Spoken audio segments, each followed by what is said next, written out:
red sun of Vorath burned above the hive city of Dranaxis, its light seeping through cracked spires like blood through a wound. Kale trudged through the underhive, his boots crunching on ash and bone, the air thick with the stench of rust and despair. A ganger for the Iron Vipers, he'd spent his life carving out survival in these shadowed slums, his blade stained with the blood of rivals and the desperate. The hive was a rotting corpse, its manufactorum silent, its people forgotten by the Imperium's distant gaze. Kale's scars told his story, each one a fight won, each one a reason to keep moving. But tonight, something felt wrong, like the hive itself was watching him. He'd been scavenging for ammo in the lower levels when he found it. A hidden passage behind a collapsed hab block, its entrance marked by a crude mural of a red sun, its rays dripping like gore. Curiosity, sharper than his knife, pulled him inside. The tunnel was narrow, the air heavy with a metallic tang that coated his tongue. His chem lamp flickered, casting shadows that seemed to writhe, and a low hum vibrated through the walls, not mechanical but alive, pulsing like a heartbeat. The passage opened into a shrine, its floor a sea of red sand, unnatural in the hive's depths. Altars of bone and scrap stood in a circle, each holding bowls where blood, fresh, still steaming, mixed with the sand, sinking as if consumed. Kale's heart pounded, his hand gripping his autogun. Figures in tattered robes knelt before the altars, their faces hidden, chanting in a tongue that clawed at his mind. The mural above them glowed faintly, the red sun's rays seeming to pulse.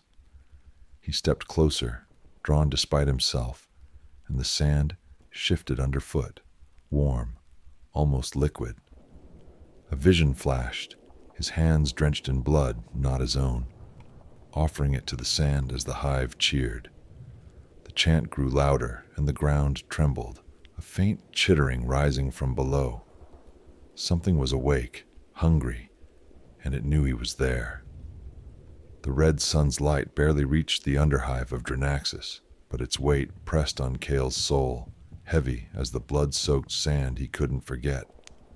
Sleep eluded him, his dreams invaded by a chittering voice, sharp as knives, promising strength if he spilled more blood. He woke in his squalid hab, sweat soaking his ragged cot, the air stale with the hive's decay. The Iron Viper's hideout was quiet. His gang brothers slumped in obscure haze, oblivious to the unease gnawing at Kyle's gut.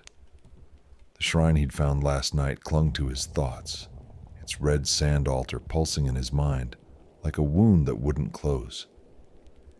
He'd seen things in the underhive, mutants, gangers, ghosts of the starved, but nothing like that hum, that hunger beneath the floor. He returned to the hidden passage, autogun slung across his back, his blade drawn for comfort. The tunnel felt tighter, the metallic tang sharper, coating his throat like rust. His chem lamp flickered, revealing the red sun mural, its dripping rays now seeming to writhe. The shrine was unchanged, the bone altars still slick with blood, the sand drinking it greedily. Kale knelt, his fingers brushing the grains, warm and alive, and felt a pulse, not his own, thrumming through the floor.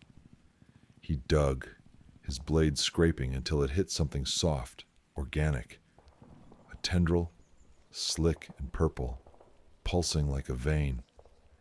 It twitched under his touch, and the chittering from his dreams echoed louder inside his skull. Feed us, Kale. Become more. He stumbled back, heart racing, as the tendril retreated into the sand. The air grew thick, the hum rising, not from the shrine but from below, where the hive's foundations groaned. Kyle's scars burned, as if the blood he'd spilled in years of violence was calling to whatever lay beneath. He raised his autogun, scanning the shadows, but the robed figures were gone. Only the sand remained, shifting slightly, and the chittering grew, promising power and hunger. Something was waking, and it wanted him. The chittering voice clawed at Kale's mind, a relentless whisper beneath Vorath's red sun, promising power in exchange for blood. The underhive of Dranaxis felt alive, its rusted corridors pulsing with the same hunger he'd sensed in the shrine's red sand. Kyle's dreams bled into waking hours, visions of himself, stronger, fearless, pouring his life into altars that drank without end. His scars ached, his blood burning as if it belonged to the thing below. He returned to the shrine, drawn like a moth to a flame, his autogun heavy, his blade a fragile shield against the dread coiling in his chest. The air in the hidden passage was thick, the metallic tang now mixed with something organic, like rotting meat left under the hive's heat. The shrine was no longer empty. Robed figures knelt around the bone altars, their chants a low drone that matched the chittering in Kale's skull. The red sun mural glowed, its rays writhing like tendrils. A figure in crimson rags, their face hidden beneath a hood, beckoned him forward.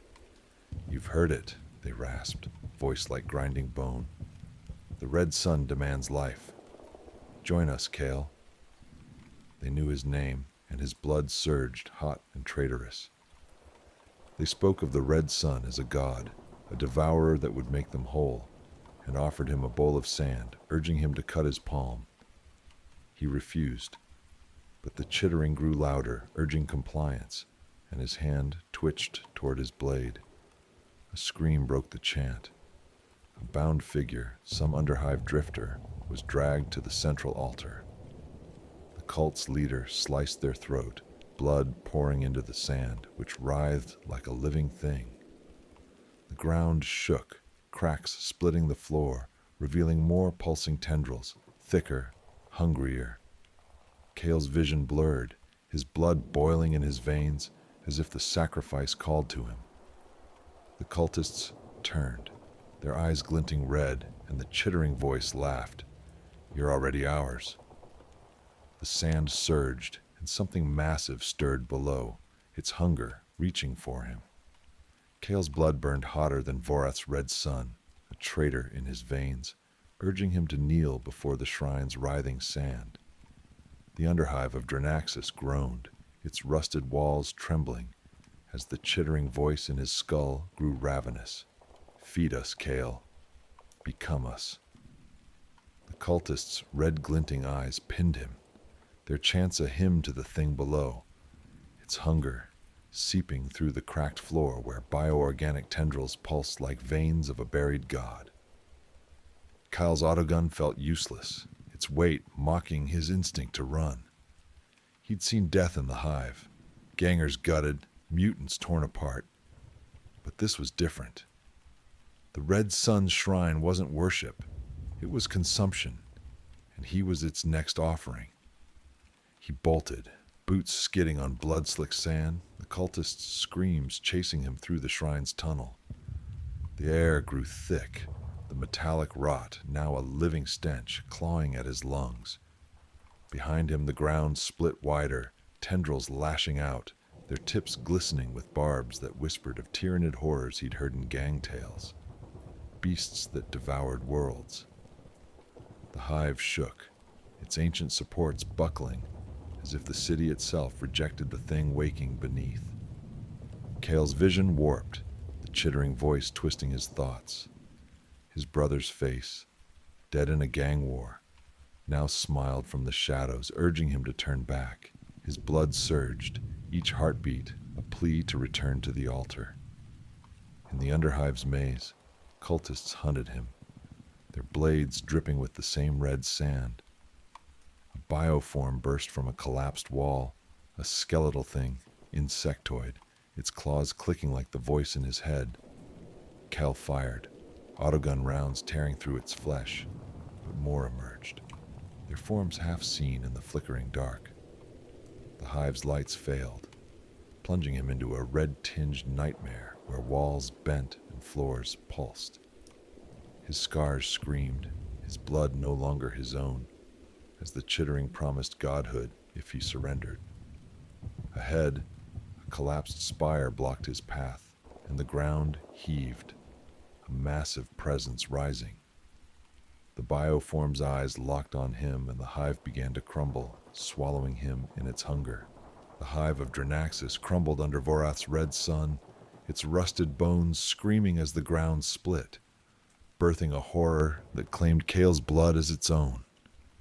The chittering voice in his skull was a storm now, not a whisper, commanding, "Feed us, Kale. Be us." The Underhive's corridors collapsed around him, walls buckling as bioorganic tendrils tore through metal like flesh, their barbs glinting with hunger. Kale's autogun was empty, his blade lost, his scars burning as if his blood sought to join the red sand below. The cultists were gone, consumed by the thing they worshipped, but the bioforms, skeletal, insectoid, with eyes like voids, hunted him through the dark, their claws clicking in rhythm with the voice in his head. He stumbled into the shrine's heart, where the bone altars stood shattered, the red sand now a writhing mass, pulsing with the bioform's life. The mural of the red sun glowed, its rays alive, and beneath the floor a massive presence stirred, a tyrannid horror, its psychic scream twisting Kale's mind. Visions flooded him, his gang brothers dead, their faces woven into the creature's flesh, his own hands offering blood to the sand. His body shook, his blood boiling, as if it already belonged to the beast. He found a plasma canister, scavenged from a fallen manufactorum, its core still humming with lethal power. The chittering laughed, promising eternity, but Kale's defiance burned hotter than his blood. He rigged the canister to the central altar, its detonation a desperate prayer to the Emperor he'd never believed in. The explosion roared, collapsing the shrine, the sand erupting in a geyser of bioorganic filth as the bioform scream tore through his mind. Kale ran, the hive falling, his scars pulsing with the creature's rage. He emerged into Dranaxis' ruins, the red sun blinding, but the chittering lingered, a whisper in his blood. Was he free, or was he its herald, carrying its hunger into the hive's remains? The air on Solstra tasted of rust and regret, a gritty haze that clung to Mira Keth's throat as she trudged through the endless dunes. The red sun hung low, its sickly light bleeding across the horizon, casting jagged shadows over the skeletal remains of a hab block long swallowed by the desert. Mira, a scavenger by necessity and a psyker by curse, kept her hood low, her tattered cloak blending with the crimson sand.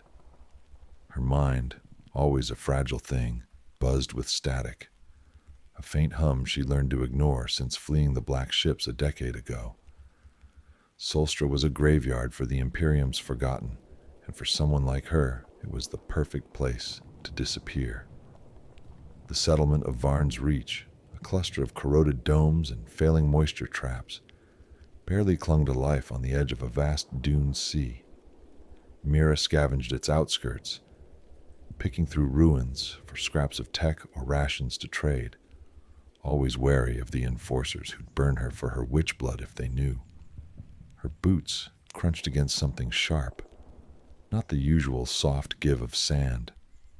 Kneeling, she brushed away the grains, revealing a crystalline shard, no larger than her palm, glinting with an unnatural sheen. It wasn't Mechanicus work, too organic, its edges curling like frozen smoke.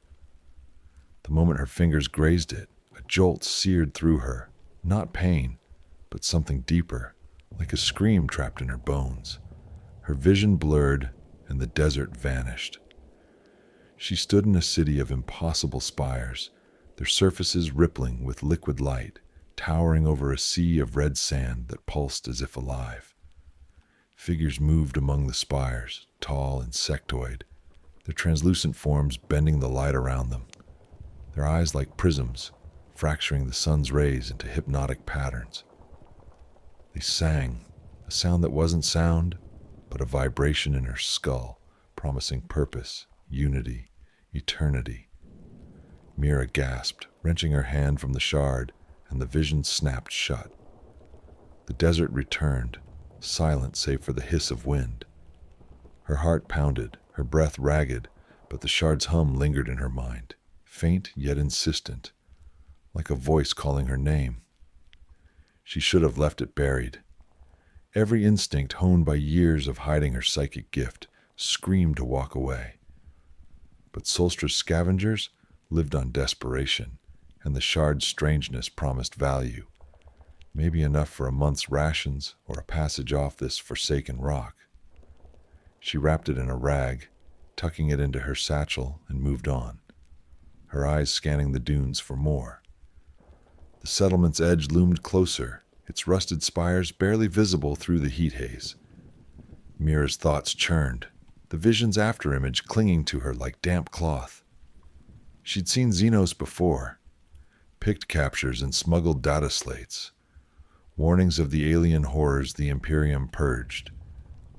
These creatures felt different, not just alien, but ancient, as if the sand itself remembered them.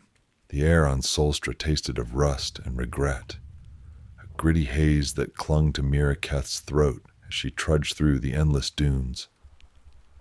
The red sun hung low, its sickly light bleeding across the horizon, casting jagged shadows over the skeletal remains of a hab block long swallowed by the desert. Mira, a scavenger by necessity and a psyker by curse, kept her hood low, her tattered cloak blending with the crimson sand. Her mind, always a fragile thing, buzzed with static, a faint hum she learned to ignore since fleeing the black ships a decade ago. Solstra was a graveyard for the Imperium's forgotten, and for someone like her, it was the perfect place to disappear.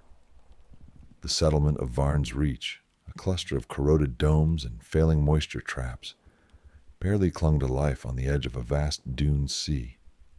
Mira scavenged its outskirts, picking through ruins for scraps of tech or rations to trade, always wary of the enforcers who'd burn her for her witch blood if they knew. Her boots crunched against something sharp, not the usual soft give of sand. Kneeling, she brushed away the grains, revealing a crystalline shard, no larger than her palm, glinting with an unnatural sheen. It wasn't Mechanicus work, too organic, its edges curling like frozen smoke. The moment her fingers grazed it, a jolt seared through her, not pain, but something deeper, like a scream trapped in her bones. Her vision blurred, and the desert vanished. She stood in a city of impossible spires, their surfaces rippling with liquid light, towering over a sea of red sand that pulsed as if alive. Figures moved among the spires, tall insectoid, their translucent forms bending the light around them, their eyes like prisms, fracturing the sun's rays into hypnotic patterns. They sang, a sound that wasn't sound, but a vibration in her skull, promising purpose, unity, eternity. Mira gasped, wrenching her hand from the shard, and the vision snapped shut. The desert returned, silent save for the hiss of wind. Her heart pounded, her breath ragged, but the shard's hum lingered in her mind, faint yet insistent, like a voice calling her name. She should have left it buried. Every instinct honed by years of hiding her psychic gift screamed to walk away. But Solstra's scavengers lived on desperation, and the shard's strangeness promised value, maybe enough for a month's rations or a passage off this forsaken rock. She wrapped it in a rag, tucking it into her satchel, and moved on, her eyes scanning the dunes for more. The settlement's edge loomed closer, its rusted spires barely visible through the heat haze. Mira's thoughts churned, the vision's afterimage clinging to her like damp cloth. She'd seen Xenos before, picked captures and smuggled data slates, warnings of the alien horrors the Imperium purged. These creatures felt different, not just alien, but ancient. as if the sand itself remembered them. As she walked, she noticed the sand beneath her boots shifting slightly, forming faint patterns, spirals, like the spires in her visions. She froze, her psychic senses flaring, catching fragments of intent from the ground itself, as if the desert remembered its lost masters. By midday, Mira had drawn attention. A group of scavengers, hardened men and women with sun-scarred faces, followed her, drawn by rumors of her find. Their leader, a wiry man named Jack, had eyes that gleamed with greed and something else. Fervor, like he'd heard the shards call too. "Show us what you've got, witch," he growled, his hand resting on a lace knife. Mira's instincts screamed to run, but the whisper in her mind urged her to share, to unite. Against her better judgment, she revealed the shard, its light pulsing in rhythm with her heartbeat.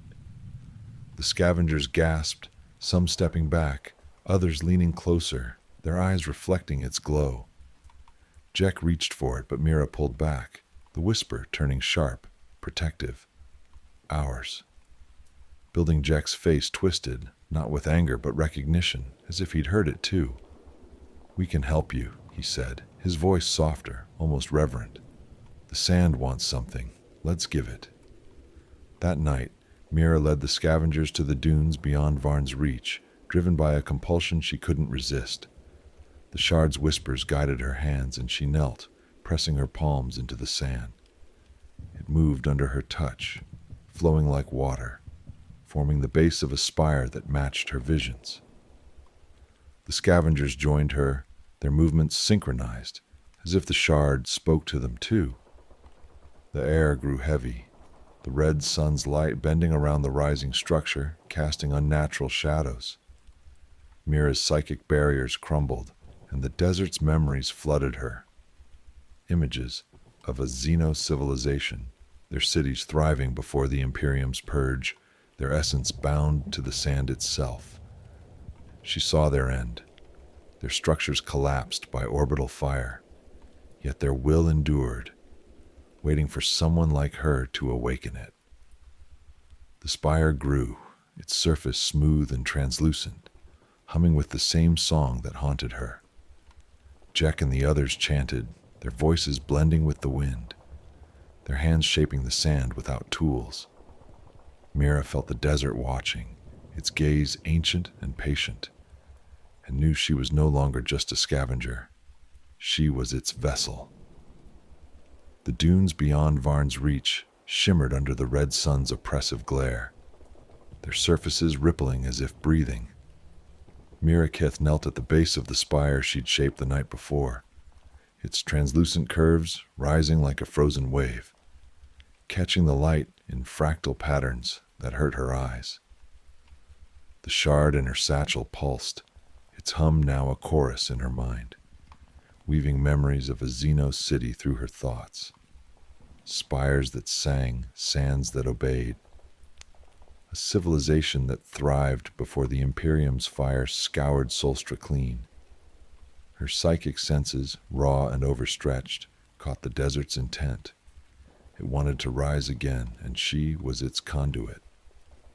The scavengers around her, Jack and his ragged band, worked in eerie unison, their hands sculpting the sand without tools, forming arches and domes that mirrored her visions.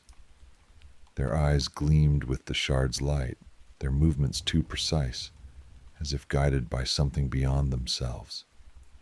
Mira's heart pounded, torn between awe and dread, her mind slipping under the weight of the desert's ancient will. The spire grew taller, its surface smooth as glass, yet warm to the touch, vibrating with a low thrum that resonated in her bones. Jack, his face gaunt but fervent, muttered words that weren't low Gothic, syllables that matched the shard's song, alien and fluid. "It's showing us how," he said, his voice distant, as if speaking from within a dream. The other scavengers echoed him, their chants blending with the wind, their hands shaping structures that defied Imperial architecture. Mira tried to pull back, to shield her mind as she'd done against the warp's whispers. But the sand's voice was stronger, rooted in the planet itself. It didn't tempt or threaten. It simply was. A command as inevitable as the sun's heat.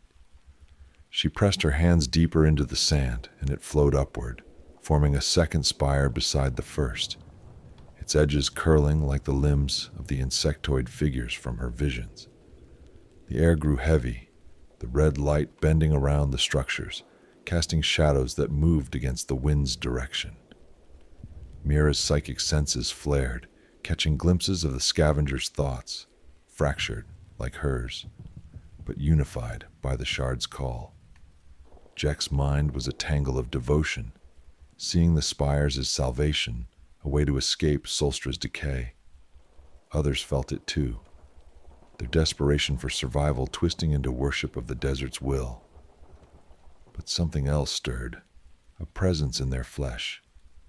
Mira noticed it first on a scavenger named Lyra, a wiry woman whose arms gleamed with a faint crystalline sheen under the sun. Tiny silicate growths, like veins of glass, spread across her skin, painless but unnatural. Lyra didn't notice, her hands still shaping the sand, but Mira's stomach churned. She checked her own arms, finding nothing, yet. But the shard's hum grew louder, urging her to merge, to become part of the city. The desert's memories flooded her again. The Xenos, their bodies woven from silicate and light, had built their empire not with machines, but with their own essence, binding their consciousness to the sand. The Imperium's purge had shattered their cities, but not their will, which lingered in every grain, waiting for a spark like her. By midday, the structures formed a fragment of the city from Mira's visions, a cluster of spires and arches, their surfaces reflecting the red sun in hypnotic swirls. Varn's Reach enforcers arrived, drawn by reports of unauthorized activity. Their leader, a grizzled man named Torv, gripped a shock baton, his eyes narrowing at the alien shapes rising from the dunes. "What in the Emperor's name is this?" he barked, his squad leveling laser guns. Mira tried to explain, but the words caught in her throat, drowned by the shard's song. Jek stepped forward, his voice calm but fervent, preaching of the desert's gift, a new beginning. Torv's face twisted with disgust, accusing them of Xenos heresy, but his gaze lingered on the spires, his hand twitching as if tempted to touch them. The sand shifted beneath his feet, forming subtle patterns, and Mira felt the desert's gaze turn toward him, assessing, inviting. One enforcer, younger, dropped his laser gun and knelt, his hands digging into the sand, shaping it without prompting. Torv shouted for him to stop, but the man's eyes glowed with the shard's light, his skin already speckled with crystalline growths. Panic erupted. Torv's squad opened fire, las beams scorching the sand but glancing off the spire's surfaces, which absorbed the energy like water. The scavengers didn't fight back. They kept building, their chants unbroken, even as two fell, their bodies crumbling into silicate dust. Mira ducked behind a spire, her mind screaming to resist, but the shard's voice was relentless. Build. Become. She felt her psychic barriers crack, the desert's will seeping deeper, showing her the city's full glory, a network of spires stretching across Solstra, a beacon for its lost masters. Jek grabbed her arm, his grip too strong, his skin now fully crystalline below the elbow. "You see it, don't you?" he whispered, his eyes reflecting her own fear. "We're part of it now." The enforcers retreated, Torv dragging the enthralled soldier away, but Mira knew they'd return with heavier weapons, or worse, the Mechanicus. The sand whispered her name and the spires hummed, their song promising eternity if she'd only surrender. The red sun sank toward the horizon, its light pooling like blood across the dunes. Where the alien spires loomed taller, their crystalline surfaces pulsing with an inner rhythm, that matched Mira Keth's heartbeat. She crouched behind one of the structures, her breath shallow, the shard in her satchel a burning weight against her hip. The desert's song had grown deafening, no longer a whisper but a roar in her mind, demanding she build, become, surrender. The scavengers, Jack, Lyra, and the others, continued their work, their hands shaping the sand into new arches and domes, their bodies increasingly alien. Jack's arms were now fully crystalline, his movements fluid yet mechanical, as if the desert itself guided his limbs. Lyra's skin shimmered with silicate veins, her eyes vacant but gleaming, reflecting the spire's hypnotic light. Mira's psychic senses screamed, catching fragments of their thoughts, not human anymore, but a collective hum, a single will binding them to the sand. The Xenos' intelligence, buried for millennia, had awakened, and it was using her to resurrect its empire. Mira clutched her head, trying to rebuild her psychic barriers, but the desert's memories flooded her. Images of the Xenos civilization at its peak, their cities a lattice of light and silicate, their minds linked in a hive-like unity that transcended flesh. They hadn't just lived on Solstra, they were Solstra, their essence woven into the planet's core, surviving the Imperium's purge by dispersing into the sand itself. The shard was no mere relic, it was a key, a conduit for their consciousness, and Mira's psychic gift had activated it. She felt it now, the intelligence probing her mind, not with malice, but with cold purpose, offering her a place in its eternal design. Her hands trembled, itching to dig, to shape, to join the spire's song. She saw herself as one of them, crystalline, immortal, free of human frailty. But the thought filled her with dread. She was losing herself, her identity dissolving like sand in the wind. The enforcers returned as night fell, their silhouettes stark against the red-tinged dunes. Torv led them, his shock baton replaced by a heavy stubber, flanked by a mechanicus adept whose augmetic limbs clicked with precision. The adept, a hooded figure with glowing optic implants, scanned the spires, their mechadendrites twitching as if sensing the alien presence. "Heresy," the adept intoned, their voice a metallic rasp. "This is Xenos taint. Destroy it." Torv's squad advanced, but the sand shifted beneath them, forming spirals that trapped their boots. The enthralled enforcer from earlier, now fully crystalline, stepped forward, his lasgun discarded, his hands shaping the sand into a new spire. Torv shot him without hesitation, the stubber's rounds shattering his crystalline form into glittering dust. The other scavengers didn't react, their chants unbroken, their bodies weaving new structures even as last beams scorched the air. Mira hid, her mind torn between fleeing and joining the builders, the shard's song drowning her resistance. The adept's mechadendrites extended, interfacing with the sand, and Mira felt a psychic jolt. The adept was probing the spires, trying to understand their purpose. The desert responded, its will surging through the sand, and the adept staggered, their optics flickering. "It's alive," they whispered, before their mechadendrites began to crystallize, silicate growths spreading across their augmetics. The adept screamed, a sound both human and machine, as their body joined the spire's rhythm, their hands shaping the sand against their will. Torv roared, firing at the spires, but the rounds were absorbed, the structures growing stronger with each hit. Mira realized the truth. The Xenos intelligence wasn't just rebuilding a city. It was converting everything, human, machine, flesh, into its own essence. The spires weren't structures. They were extensions of the desert's will, a network to spread its influence across Solstra.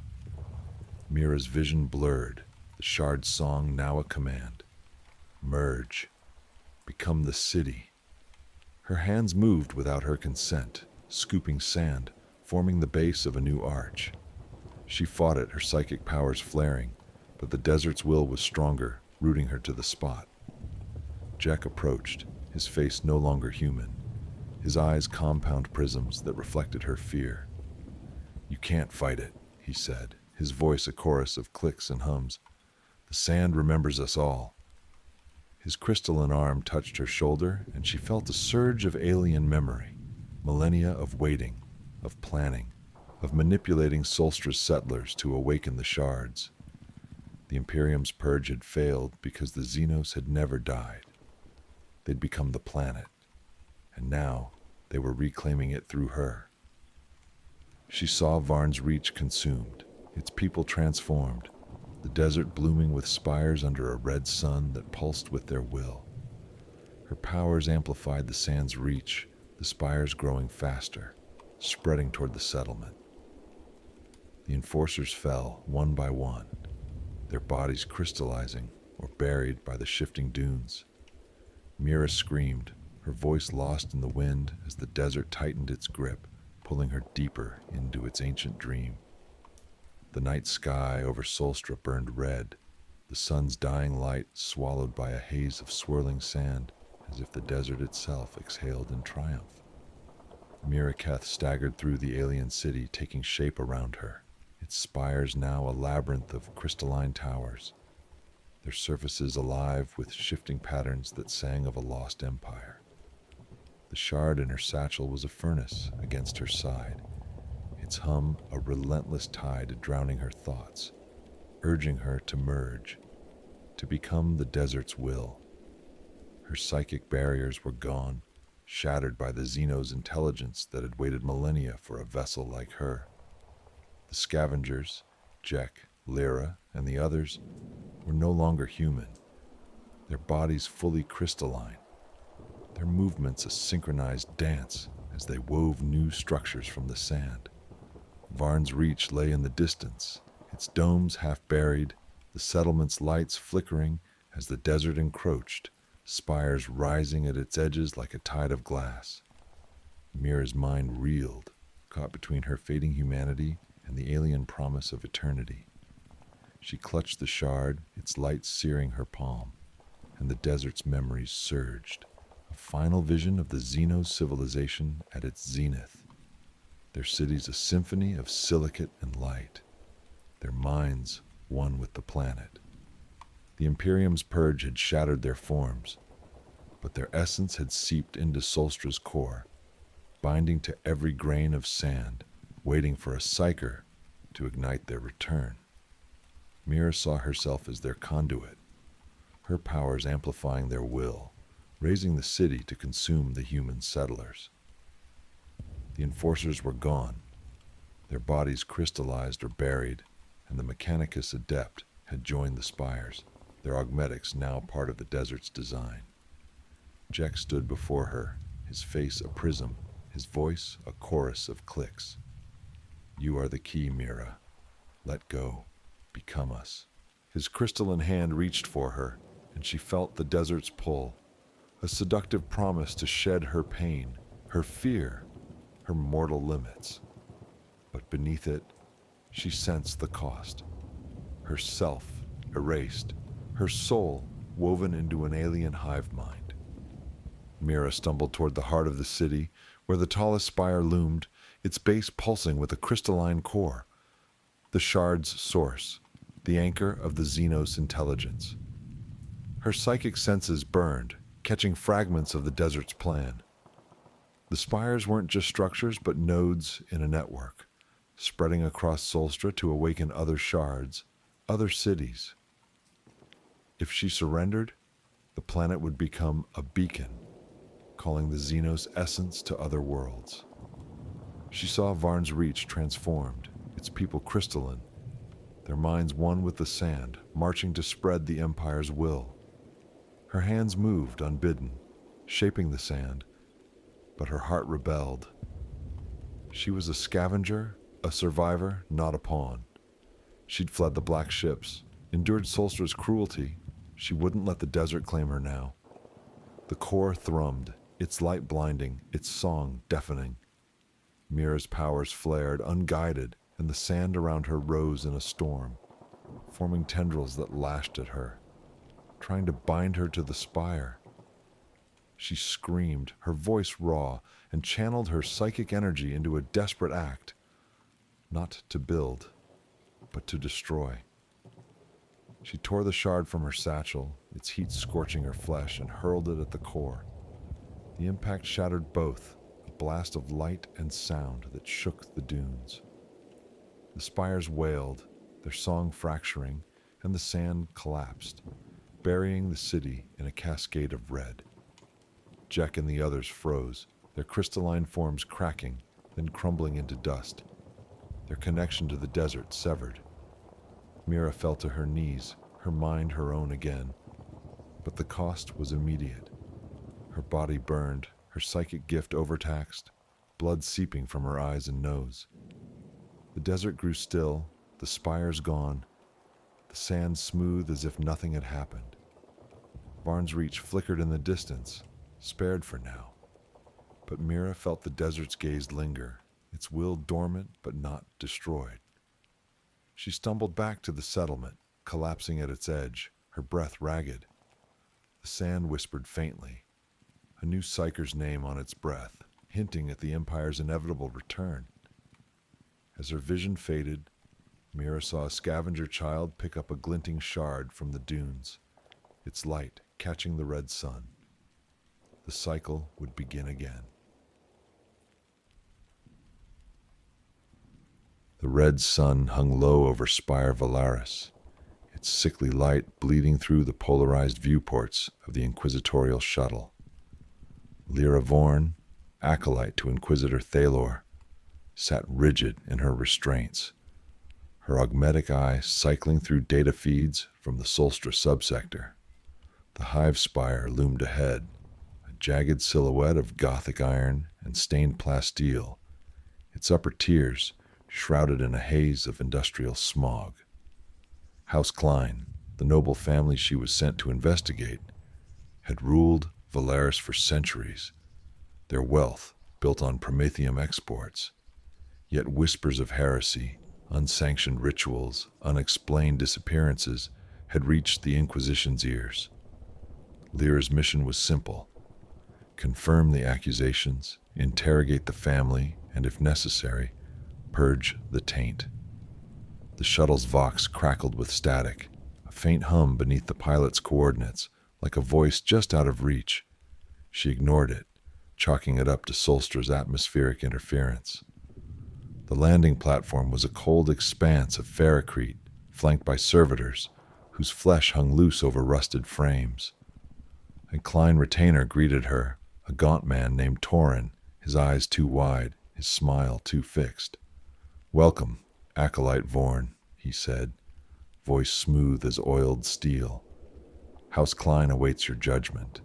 His words carried an odd cadence, as if rehearsed, and his gaze lingered on her augmetic eye, its red lens glinting in the dim light. Lyra's flesh eye narrowed. Something about Torin felt off, like a pict feed slightly out of sync. She followed him into the spire, her bolt pistol heavy at her hip, her inquisitorial rosette concealed beneath her cloak. The corridors were opulent, lined with tapestries of the Emperor's triumphs, yet the air was thick with a cloying sweetness, like overripe fruit. The red sun's light filtered through stained glass, casting crimson patterns that seemed to writhe on the walls. In the grand hall, the Klein family stood in perfect formation. Lord Arvis, Lady Mirren, their 3 adult children, and a handful of cousins. Each wore the same serene smile as Torin, their eyes reflecting the red light in a way that made Lyra's skin crawl. Arvis, a broad man with a silver mane, bowed deeply. "The Emperor's servant honors us," he intoned, his voice echoing the same strange rhythm as Torin's. Lyra's augmetic eye scanned their vitals, heart rate steady, no signs of chemical intoxication, yet their synchronicity was unnatural, as if they shared a single pulse. She began her interrogation, her voice sharp, demanding records of their dealings, their tithes, their private devotions. The Kleins answered in unison, their words polished, their demeanor unshaken. "We serve the Emperor alone," Mirren said, her smile unwavering. "The red sun watches, and we are pure." Lyra's unease grew. She'd faced heretics before, frothing zealots, trembling liars. But the Kleins were neither. Their calm was a mask, but not one born of deceit. It was something deeper, something wrong. She requested access to their private chapel, and Arvis complied without hesitation, leading her through labyrinthine halls to a sealed chamber. The door was etched with wards, inquisitorial seals from decades past, yet the metal was warm to the touch, as if alive. Inside, the chapel was pristine, its altar adorned with golden aquilus, but the air buzzed with that same faint hum from the shuttle's vox. Lyra's augmetic eye detected no psychic residue, yet her instincts screamed of taint. She noticed a faint seam in the altar, a hidden compartment. But before she could investigate, Mirren's voice cut through the silence. "The red sun sees all, acolyte. It protects us." Her words carried a weight, a promise. And for a moment, Lyra felt a pressure in her mind, like fingers brushing her thoughts. She left the chapel, her hand lingering on her pistol. Back in her quarters, assigned within the spire, she reviewed her data slate, cross-referencing House Klein's records with inquisitorial archives. The family's history was impeccable, too impeccable. No noble house escaped scrutiny without minor infractions. Yet the Klein's ledgers were flawless, their tithes paid to the second. Her augmetic eye flickered, a brief glitch displaying a red haze. And for a split second, she saw herself standing in the chapel, not as an observer, but as part of the Klein family, smiling that same serene smile. She blinked, and the vision vanished, leaving her heart pounding. The hum from the vox was louder now, a distant whisper, forming words she couldn't grasp. She checked her chronometer. 3 hours had passed in what felt like minutes. Her memory of the interrogation blurred, as if someone had rewritten the edges of her thoughts. Outside her viewport, the red sun pulsed, its light seeping into the room like blood. Lyra activated her personal vox to report to Inquisitor Thalor, but the signal dissolved into static, that same hum weaving through it.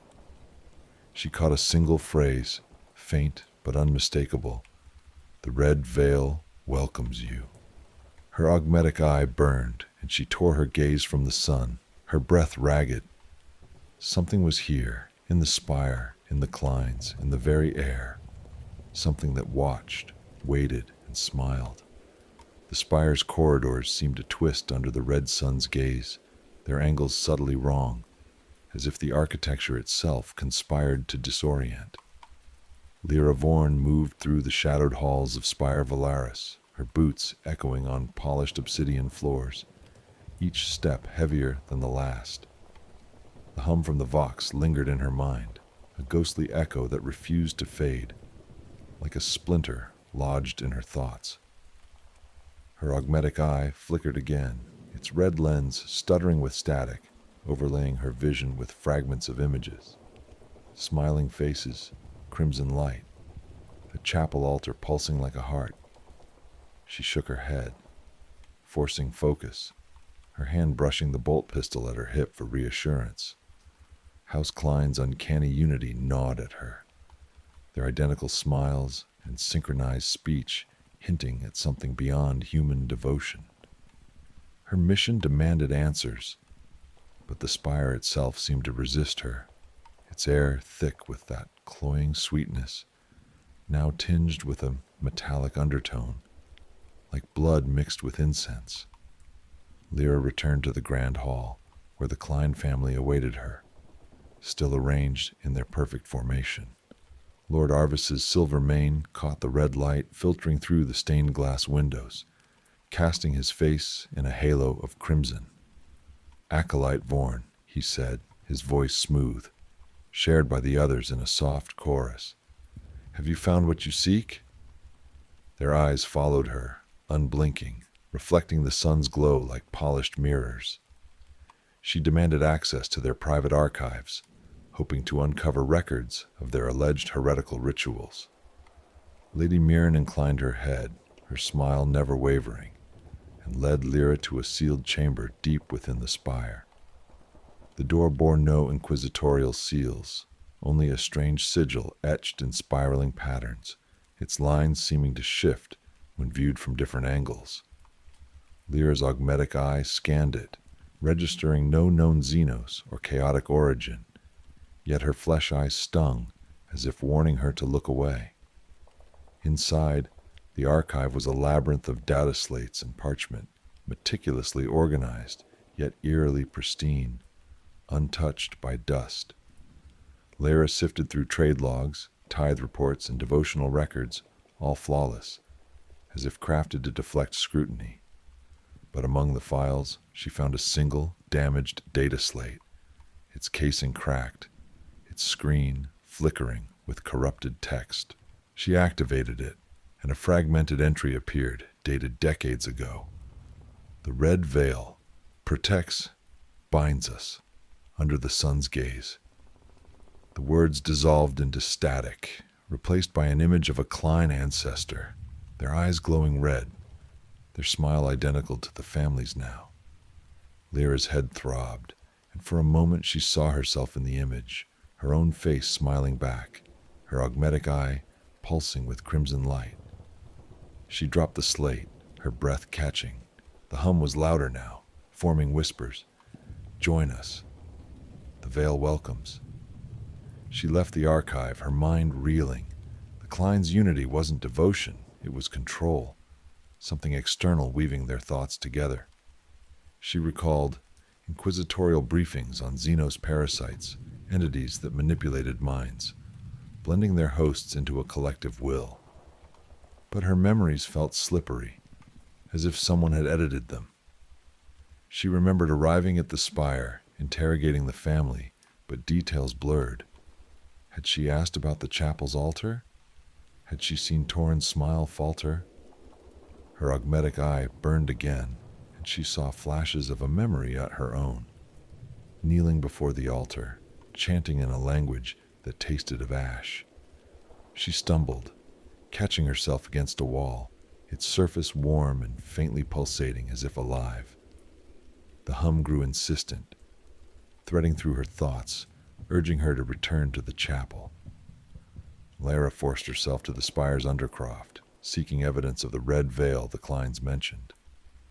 The lower levels were a maze of rusted pipes and flickering lumens, the air heavy with moisture and decay. Her augmetic eye detected faint biosigns, not human, not mechanical, but something else, pulsing, alive, hidden in the shadows. She found a sealed chamber, its door unmarked, save for the same spiraling sigil from the archive. Forcing it open, she stepped into a cavernous space, its walls lined with crystalline growths that shimmered red under her torchlight. At the center was a grotesque mass, a pulsating organic structure, its surface veined with translucent filaments that writhed like worms. It emitted the hum, now a deafening chorus in her mind, and her augmetic eye locked onto it, its data feed overwhelmed with error codes. The mass seemed to watch her, its filaments twitching, and Lyra felt a tug in her thoughts, a compulsion to kneel, to join. She backed away, her pistol drawn, but the hum followed, weaving memories that weren't hers. Childhoods in Valaris, feasts with the Kleins, a red sun promising eternity. Her own past fractured, blending with these alien images. Was she Lyra Vorn, acolyte of the Inquisition, or something else? Something the red veil had claimed. The chamber's walls pulsed, and she heard footsteps behind her. Torrin, smiling, his eyes glowing red. "The veil sees you," he whispered. "It knows you." Lyra fired, the bolt round tearing through his chest, but he only laughed, his blood sparkling with crystalline flecks as it hit the floor. The undercroft of Spire Valaris pulsed with a life that wasn't human, its air thick with the metallic tang of blood and the suffocating hum that clawed at Lyra Vorn's mind. She stumbled back from Torrn's body, her bolt pistol still smoking, its round having torn through his chest. The retainer's corpse lay crumpled, crystalline flecks glittering in the pooling blood, reflecting the red sun's light that seeped through cracks in the spire's foundation. His smile lingered, frozen in death, and the hum grew louder, a chorus of whispers weaving through her thoughts. The red veil binds. The red veil knows. Lyra's augmetic eye burned, its lens flickering with distorted images, her own face smiling like Torrn's, her hands raised in worship before that writhing mass in the chamber. She tore her gaze away, her flesh eyes stinging, her breath ragged as she fought to anchor herself in reality. The chamber's crystalline walls pulsed in rhythm with the hum, their translucent veins twitching like living things, and the organic mass at the center seemed to watch her, its filaments curling toward her like fingers. Lyra's training as an inquisitorial acolyte screamed for her to report this. Xenos taint, a clear violation of imperial purity. But her Vox unit spat only static, the hum drowning out any signal. She backed toward the chamber's exit, her pistol trained on the mass, but the whispers grew insistent, threading alien memories into her own. She saw herself as a child in Valaris, running through its gilded halls, laughing with the Klein children, their eyes glowing red. The vision felt real, visceral, down to the warmth of the spire's polished floors under her bare feet. But Lyra had never been to Solstra before this mission. Her childhood was spent in the Schola Progenium on Scintilla, drilled in faith and duty. The contradiction made her head throb, her augmetic eye flashing error codes as it tried to process the sensory overload. She clutched her rosette, its cold metal grounding her, a reminder of her oath to the Emperor. She fled the Undercroft, the hum chasing her through the spire's twisting corridors. The walls seemed to shift, their Gothic arches bending inward, as if the spire itself was closing around her. She reached the grand hall, where the Klein family still stood, their smiles unchanged, their eyes locked on her.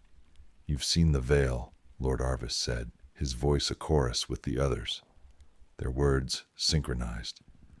"It welcomes you, Lyra Vorn." Her name on their lips sent a chill through her, and she noticed their hands, fingers elongated, nails glinting with a crystalline sheen. Her augmetic eye scanned their vitals again, heart rates identical, brainwaves synchronized, as if they shared a single mind.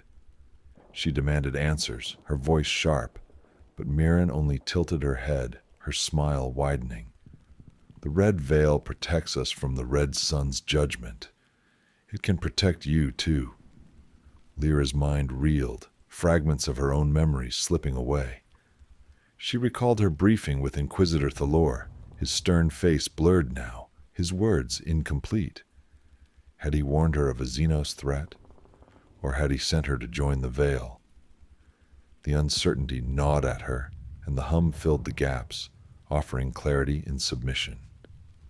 She retreated to her quarters, barricading the door, and accessed her data slate, searching for anything on the Red Veil. The archives mentioned a suppressed cult from decades ago, eradicated by the Inquisition, but one fragmented report described a Xenos parasite, a crystalline entity that infiltrated minds, binding its hosts into a collective consciousness. The report ended abruptly, its author marked as executed for heresy. Lyra's augmetic eye flickered again, projecting an image of herself, kneeling before the Mass, her own eyes glowing red. She smashed the slate against the wall, but the image lingered in her mind. The hum was deafening now, a symphony of voices urging her to return to the Undercroft.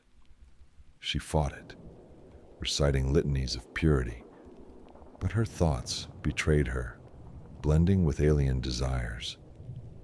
She saw herself opening the chamber's mass, freeing its filaments to spread through the spire, through her. Her augmetic eye burned hotter, and she realized it was no longer just a tool. It was a conduit, amplifying the parasite's whispers. She clawed at it, her fingers bloodying against the metal socket, but the pain only sharpened the hum's clarity. Footsteps approached her door, Torin, impossibly alive, his smile wider, his flesh studded with crystalline growths. "The veil sees through you," he said, his voice a chorus of thousands. Lyra fired again, but the bolt passed through him, the wall behind shimmering with red light. Was he real, or was her mind breaking? The hum promised answers, if only she would kneel. The spire's corridors closed in like a trap, their obsidian walls reflecting Lyravorn's distorted silhouette under the red sun's unrelenting glare. The hum was no longer a whisper, but a roar, a cacophony of voices that drowned her thoughts, each syllable urging her to surrender to the red veil. Her augmetic eye pulsed in its socket, its red lens flaring with static, projecting visions of herself kneeling before the writhing mass in the undercroft. Her hands outstretched, her face serene with that same unnatural smile she'd seen on the Klein family. Her bolt pistol trembled in her grip, its weight a fading anchor to her inquisitorial duty. Torin's form, or whatever wore his face, had vanished after her last shot, leaving only crystalline shards scattered across the floor, glinting like stars in the crimson light. She stumbled through the spire, her breath shallow, her flesh eye burning as if scalded by the air itself. The hum wove alien memories into her mind. Standing among the Kleins, chanting in a tongue that tasted of dust and blood, the red sun a god above them. Her true memories, training under Inquisitor Thaler, her oaths to the Emperor, frayed at the edges, unraveling like old parchment. Lyra reached the undercroft again, drawn by the hum's relentless pull, her boots slipping on the slick floor. The chamber was alive now, its crystalline walls pulsating faster, their translucent veins glowing with a sickly red light that matched the sun outside. The organic mass at the center thrummed, its filaments writhing toward her, each one tipped with a needle-like barb that glistened with a viscous fluid. She raised her pistol, but her arm felt heavy, her will eroding under the hum's assault. The voices promised peace, unity, a place within the veil's embrace. She saw flashes of the Klein's lives, Arvis's pride, Mirren's devotion, their children's laughter, all fused into a single perfect consciousness. The parasite was no mere Xenos. It was a mind, ancient and vast, binding its hosts into a collective that transcended flesh. Lyra's augmetic eye locked onto the mass, its data feed overwhelmed with symbols she didn't recognize, and she realized it had infiltrated her implant, using it as a bridge to her soul. She staggered to the chamber's edge, finding a control panel etched with the same spiraling sigil she'd seen before. Her trembling fingers accessed it, hoping to seal the chamber, but the panel responded to her touch as if it knew her. A holographic display flickered to life, revealing fragmented logs from the spire's past. The red veil was a Xenos parasite, discovered during Solstra's compliance, its crystalline structure capable of integrating with human nervous systems.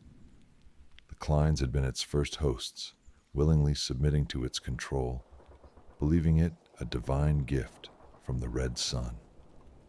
The Inquisition had sealed the undercroft, but the parasite had endured, spreading through the family's bloodline, its influence subtle until now. The logs ended with a warning. To free the veil is to lose yourself. Lyra's hand hovered over a command to release the mass, her mind screaming against it. But her fingers moved as if guided, the hum singing of belonging. The chamber shook, and the Klein family appeared at the entrance, their forms distorted, their flesh studded with crystalline growths. "You cannot resist," Arvis said, his voice a chorus of thousands, his eyes glowing like twin suns. "The veil is eternal." Lyra fired, the bolt round tearing through Mirren's shoulder, but she didn't flinch, her wound weeping crystalline fluid that reformed as she advanced. Lyra's augmetic eye betrayed her, projecting their faces onto hers, blending their memories with her own. She saw herself as part of them, chanting in the chapel, her rosette discarded, her soul bound to the veil. She clawed at her eye again, blood streaming down her face. But the hum only grew louder, drowning her litanies of faith. In desperation, she slammed her fist into the control panel, triggering an emergency lockdown. The chamber's doors began to seal, but the mass surged, its filaments lashing out, one piercing her arm. A jolt of alien thought flooded her, unity, purpose, eternity. And for a moment she wanted it. Lyra tore free, collapsing against the wall, her blood mixing with crystalline flecks. The Kleins advanced, their smiles serene, their hands reaching for her. The hum promised she was already theirs, her mind half-claimed, her augmetic eye a traitor within her skull. She fired blindly, the bolts illuminating the chamber in flashes of white. But the Kleins kept coming, their forms shimmering as if the red sun itself sustained them. The lockdown klaxons blared, and the chamber's walls groaned. But Lyra knew it wouldn't hold.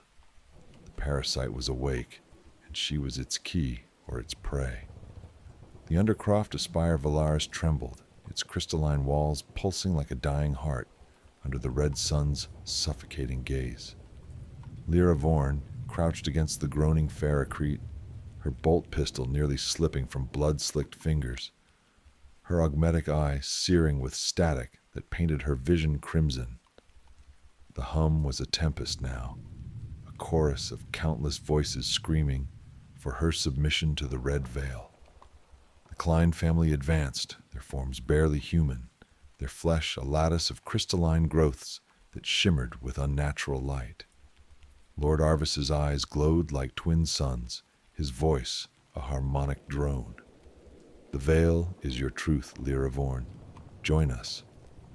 Her own memories betrayed her, blending with visions of kneeling before the writhing mass at the chamber's center, its filaments burrowing into her soul, promising unity under the red sun.